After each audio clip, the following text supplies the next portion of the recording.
going on, guys? It's Goose from the Wise Wealth Discord coming back at you with another watch list. What a week it was last week. It just continues to grind higher. Like I said, most things do look bullish until proven otherwise. I know things are starting to get a little overstretched, but can never time the top, and it's never a good idea to try and time the top, which I've done a couple times, in the last couple of weeks. Like, oh, this is the top, short this, short that, but continues to just rip higher and continues to go higher. So, till we start to see some solid breakdowns on the charts, everything still continues to look pretty bullish. As you could see, though, I mean, the line is pretty straight up, and it's like kind of the same thing that we had with Apple a few months ago. Is like when you see these straight up lines, it just takes a little bit of time, for it to break down this line right here. And like once it does break down, it's usually a pretty steep fall. So that's kind of what I'm scared of with some of these indexes. Let me delete some of this. Sorry, I'm kind of all over the place. Just kind of a little tired from the Super Bowl. Drinking a little bit, but we'll get it done. But like how it's just straight up, it just kind of keeps inching up. It's like it's kind of scary just because one big drop will bring it down a little bit. Same thing with kind of with like how SPY's moving is like it's just continuously straight up, and I'm assuming there's just going to be a week or two where it just breaks down, and then we get like a solid 3 to 5% pullback. But it's been pretty consistent, as you can see.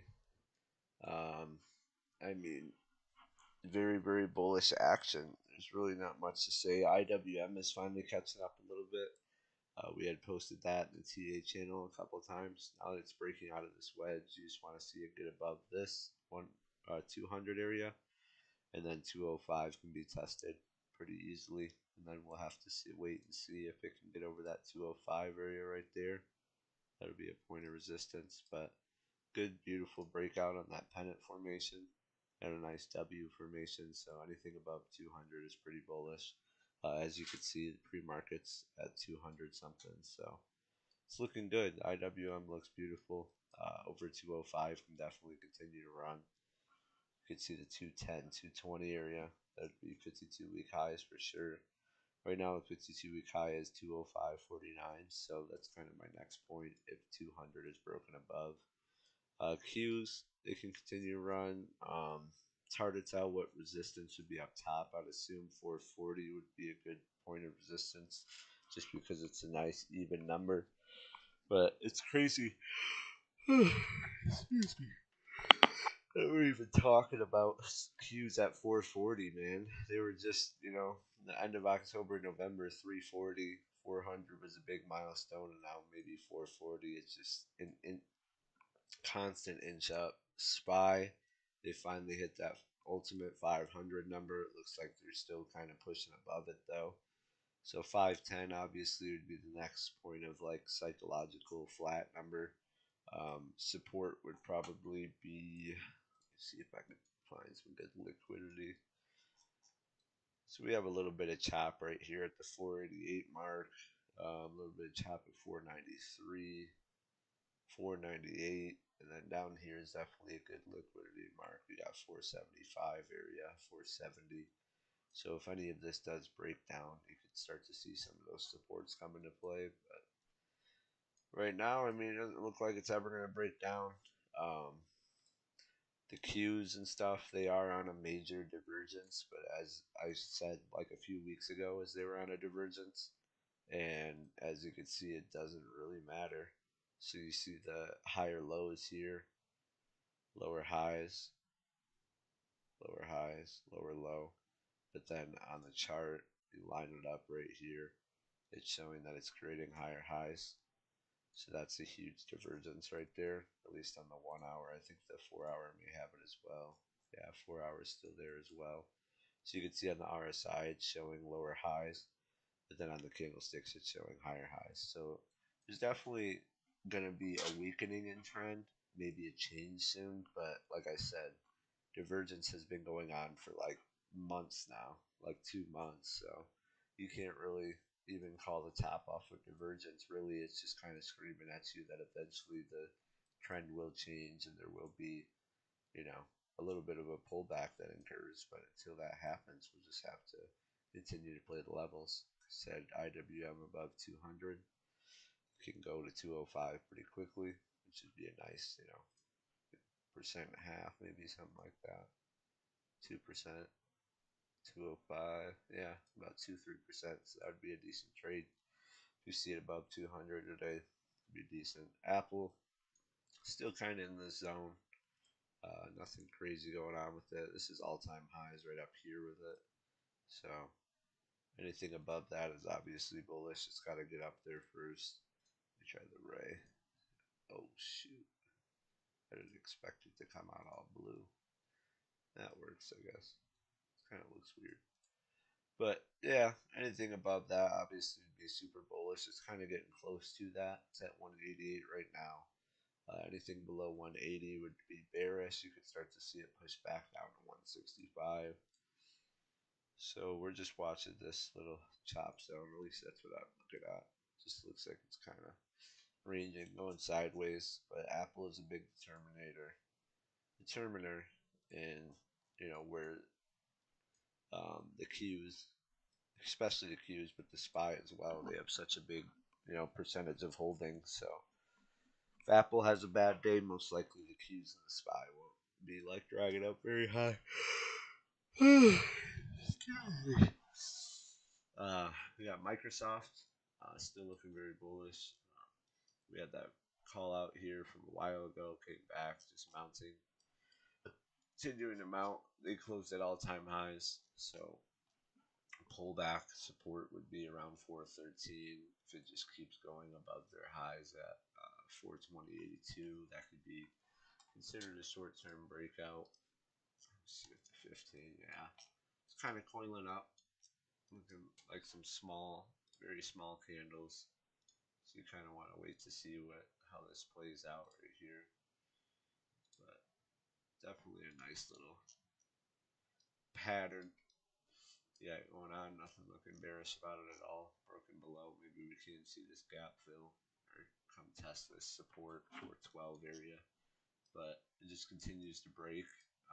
Mount the previous resistance, make it support, and then move forward. That's how a lot of these stocks are looking. NVIDIA, crazy run, man. They're up another percent in pre-market, but you can see some of these things are just getting absolutely absurd. Absolutely absurd. This breakout was massive, let me tell you. I mean, this was weeks of time, months of time.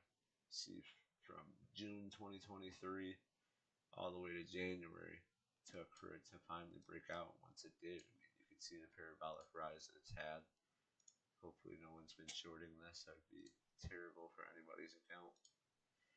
But right there, 43% rise from that breakout. This isn't no small company, man. It's worth 1.78 trillion. There was a headline that came out the other day about Nvidia being worth more than China's whole stock market. Like, that is freaking insane. This one company. This is just one company because Microsoft, I mean, they're worth 3 trillion. Apple, they're worth 2.9 trillion. Meta, they're up there 1.1 trillion. It's like, that is insane. One company, Nvidia, worth more than the whole Chinese stock market alone. So it's like, that shows you the juggernaut that we have here in America. Meta, nice base from earnings. I know, excuse me. Shouldn't have drank those 2 beat boxes, man. Got me yawning. But Jimmy loves the earnings basing, so break above or below is a pretty good signal. A good short or a good long. So what we want to see is a break above 486 or a break below 453, somewhere around there. Those 2 price points are going to be major in the next move that it has. Till then, I mean, you can see it's very, just very even. I think we may be waiting for CPI Tuesday. That'll be a big data drop. Tesla finally getting its little bounce. You can see it's kind of trying to stay in this range here. Is pretty overextended in the downside with the RSI.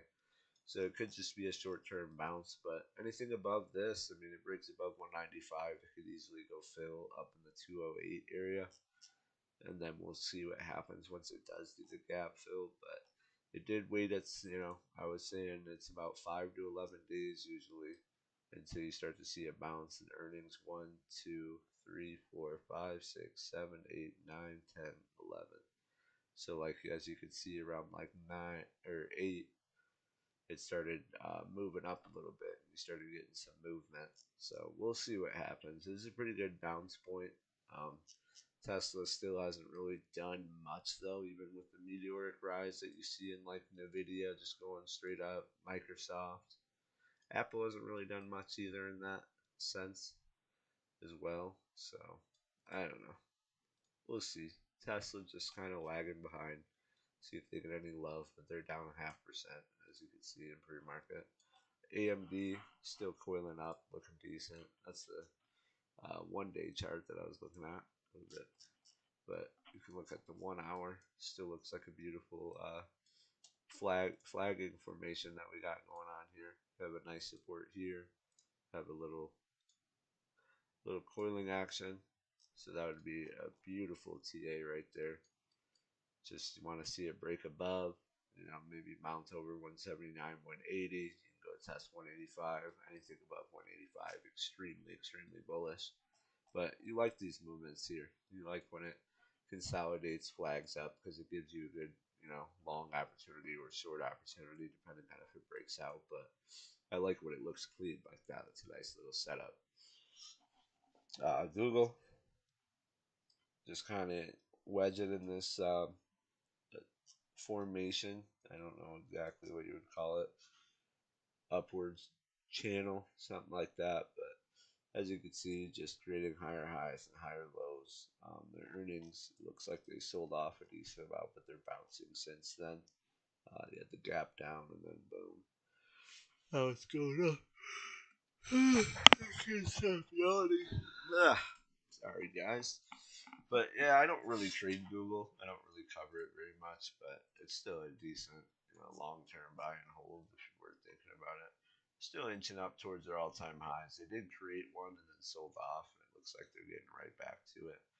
Right now, their all-time high is 155.20. So anything above that, obviously, would be super bullish. You'd have a nice little breakout in terms of technical analysis. Amazon, they're still inching higher. They finally did break above this point that we were looking at, and as you can see, it did continue to go. Came back, retested previous support, now or previous resistance, now turned into support. That was nice. It was a nice little move. They had a little ascending triangle going on, and it broke above, ended up breaking back down, and then shot up. Grabbed all that liquidity, filled all those orders, shot it right back up. Earnings did help that for sure, but they're inching towards all-time highs. A lot of liquidity here, so you're gonna have to get above that for it to be any major move. But I could definitely see it continue to inch higher, get up towards that 185 area where all-time highs would be. But it's looking good. Looks pretty solid. Just a consolidation going on right now. Um, the basin break that Jimmy always likes to watch for, it does look like it could be playing out. Let me go more to the 1 hour. So, I mean, I guess technically this would be previous resistance just because that's where it originally got sold off. So it's pretty tight range. We'll see if it can hold above that and continue to go, but it looks pretty bullish to me. As you can see, these 1 hour candles, I mean, that was just shooting up. Only thing is the RSI, it's kind of getting up there. You see right here, the RSI was pretty high. It sold down. So we'll see. Divergence as well. Bearish divergence. Like I said, these things can continue to play out. So it's like you don't want to switch to a bearish position just because you see them. But as you can see, you have on the chart, it's creating higher highs, higher lows, higher highs, and then on the RSI, see it's going down. So that's just a common thing to see that it's either weakening, the trend is weakening and may slow down soon, or it's about to change trend. That's kind of what a bearish divergence shows you. Yeah, Netflix, beautiful little coil action. I was had this earlier, so that's why the chart wasn't updated. But beautiful coil action. You just want to see a break above 565 and it can continue to run. Anything above 580 is very, very bullish. And Netflix has been on a crazy run, so I would not doubt it. Anything down here I want to look at? Not necessarily. Baba. I mean, I've been trying to get bullish on them all the time, but as you can see, the earnings was just kind of a dump. I'm glad that I sold my calls um, before earnings was released. So it just seemed kind of like a risk, but the run up is always pretty much guaranteed in earnings with Bama. If you look at some of these earnings, I mean, they just run up into earnings all the time, and then they dump, run up, earnings, dump, earnings. Not really a run up. Looked like they ran up way before that, and then they were just dumping, dumping, dumping. But yeah, it's hard to say what's going to happen in China. But it looks like it could potentially be a nice little head and shoulders. You could see it. Let me grab this chart right here. So you have the left shoulder, the head, and then you have the right shoulder. Actually, that looks ugly. I think it's because this isn't the inverse one. Hold up. Is there an inverse head and shoulders on here? I don't think so. But nonetheless, let me find there's got to be a curve on here, right? I pulled it up before. Maybe it's on here. Curve.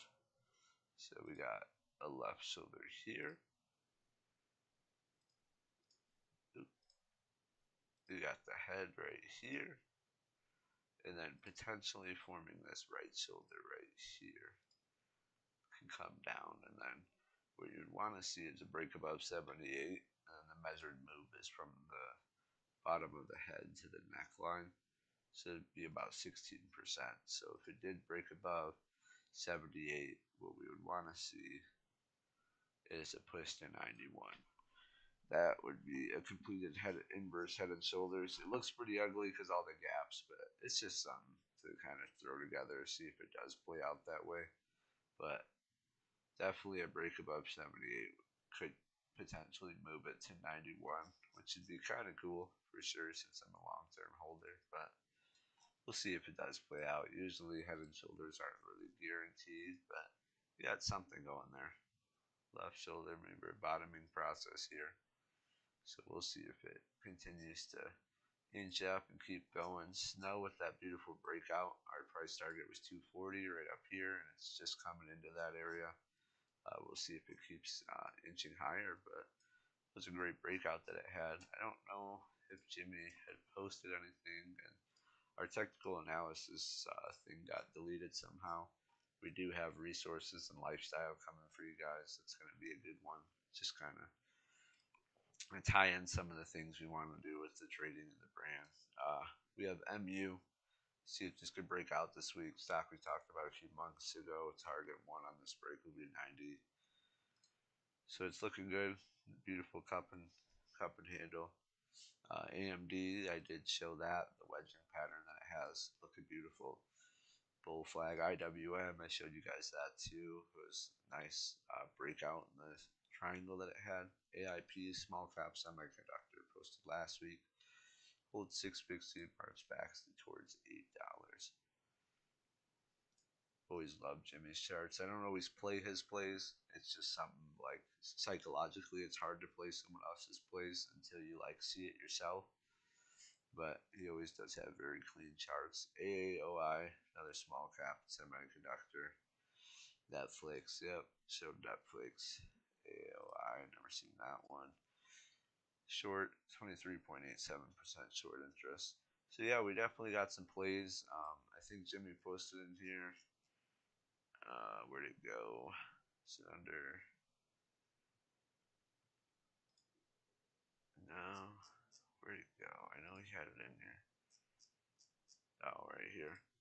So you can't really read it, but Tuesday we have CPI. That'll be a big drop. Thursday, initial jobless claims. You have retail sales Thursday as well, and then Friday core PPI. Just all the ones in yellows that I just said will probably be the market movers, CPI, jobless claims, retail sales, and core PPI. Those are the big data drops that we have this week. Jimmy's saying he has a suspicion it comes in line or lower. Obviously, we have no real idea. It's just kind of a good educated guess by his part. He has been right about most CPIs just kind of being in line. It's kind of been the common theme as of lately. So we'll see. Finally, do have Bitcoin. He said perfect bounce off 38K. And this was January 26th. And then as you can see, since that 38K bounce, it hasn't even looked back. Now it's at 47K. This is the 38K bounce he had mentioned. And Bitcoin's right there, just trying to break above its previous, 52-week high. So we'll see. 52-week high is at 49,000. Anything above 50K is just very, very bullish. But we'll see what happens. I hope you guys have a wonderful week, and we'll keep you posted throughout the week.